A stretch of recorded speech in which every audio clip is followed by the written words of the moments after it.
This video is for a very special boy that just bought his first Glock. So, Glock 19, Gen 5. This is as stock as I could possibly make this Glock.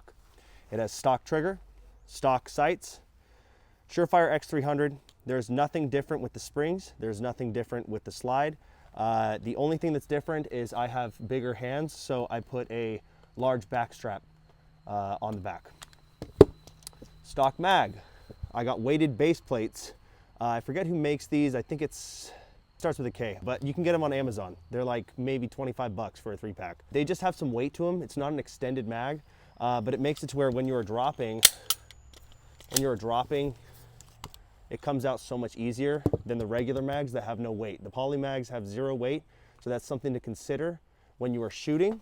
It also helps with the weight on the backhand, and it also helps with that pinky, just has a little extra, you know, because some people, that pinky will ride free. You don't want that to happen. So with this Glock, the trigger has not a very good reset. It's about 4 pounds. The pull is about 6 pounds. That's pretty standard for Glock triggers. An Apex trigger is something that is more of a 3 or 4 pound. It's like a comp trigger. And Johnny Glock, you can get it down to 2. I wouldn't recommend doing that because that's just too much. You know, I mean, you want, the safety is in the trigger, so you want to maintain safety as much as possible. When I am aiming, right, so when I do my rack, I'm gonna start finger off the trigger. I'm gonna press my elbows out. I'm gonna start from my chest, I'm gonna look at the target, and I'm gonna bring my sights up there. I'm not following my sights to see if they're on.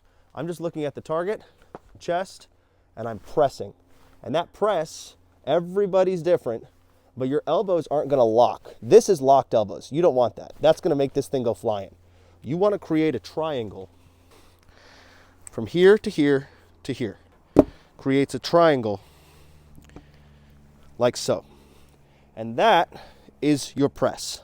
Shoulders come up like so, right? They're not up here and they're not down here. They come up to comfortably rest at your extension. Look at the front sight. Don't look at the back sight. What I mean by that is the back sight is automatically out of your field of view. You want to look at the target and you want to match the dot to the target. So the dot is on target.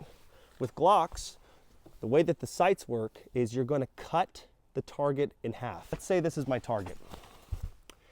And I have my back bar and my front sight, and they're pointed directly at the middle. This bar is so that you can cut the target in half. Next. When I'm going to do my press, it's also important, my butt is out a little bit. Not like this, I'm not twerking, but I've got this leg just a little bit back, an athletic position. Elbows are dropped, shoulders are dropped. That way when I do my press, everything is one fluid motion. Drop, up, drop, up. Elbows out, shoulders up, press. Drawing, boom, boom, boom. Next, finger positioning on the trigger. Take the pad of your finger. Everyone's different, but as a general rule of thumb, the middle of the pad of your finger is what should be on the middle of the trigger. Showing you there's nothing in this gun. Finger is now on the trigger. The middle of the pad of the finger, let's see if you can pick this up. I'm gonna put this here, and I'm gonna show you the white line because I'm white. The white line on my finger of where my trigger rests. Hopefully you can see that. Like so. Some people, they use their knuckle, the twist of their knuckle. That's fine. The main thing is this. If you are shooting left, it means that you are using too much of the tip of your finger. If you're shooting right, it means you're using too much of the bottom of your finger, or you're shanking it. So when I go to bend my finger, I'm creating this, right? Not completely a 90-degree angle, but as close as I can get it. And when I squeeze, I'm not jerking with my finger. That's a rookie mistake. Palm is squeezed. And when I go to shoot, the only thing that's moving is just the tip of that finger. And when I go to press, watch, gentle press, my sights didn't move. This brings me to my next point, which is dry fire drills. You should try out dry fire drills at your house. You're gonna have an empty magazine or no magazine at all. You're going to have an empty gun. You're going to press, you're gonna aim at a target on the wall, preferably something that you can actually get as a target. Light switches work, light bulbs work, but you're gonna stand about 10 paces away and you're gonna aim, and when you press, you're gonna make sure that your front sight doesn't move. Don't worry about the back ones, worry about the front ones. If you notice that your sight moved a little to the left, tip of the finger. If you notice that your sight moved a little to the right, bottom. If you notice that it didn't move, good on you. If you notice that it moved down, it's because you're jerking too hard and you're pressing too hard. If it jerked bottom right, like this, you're pulling too much with your finger and you're jerking and you're anticipating. Be careful of anticipation of that shot. I know it's sometimes surprising. 9mm does make a bit of a snap. And with a compact weapon, it does make a snap regardless. When you're shooting, just think about these fingers bracing.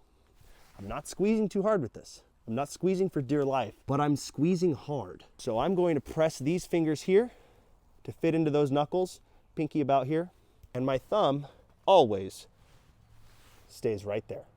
So that when I do my press, this webbing rests directly underneath that back strap. I don't want low grip. I want a high, tight grip right there. So that these fingers close like this.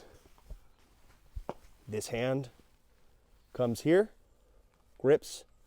This finger does not belong here, it belongs here. This thumb belongs here. And this thumb, particularly with Glocks, belongs here, right at the crook of your other wrist. And then when you press, you should notice an immediate change in how you aim. Because when you press and your press is correct, you will be zeroed on the target every time because you have a nice, tight, firm grip. Hopefully this helps. Congratulations on your first Glock. This video took way too fucking long.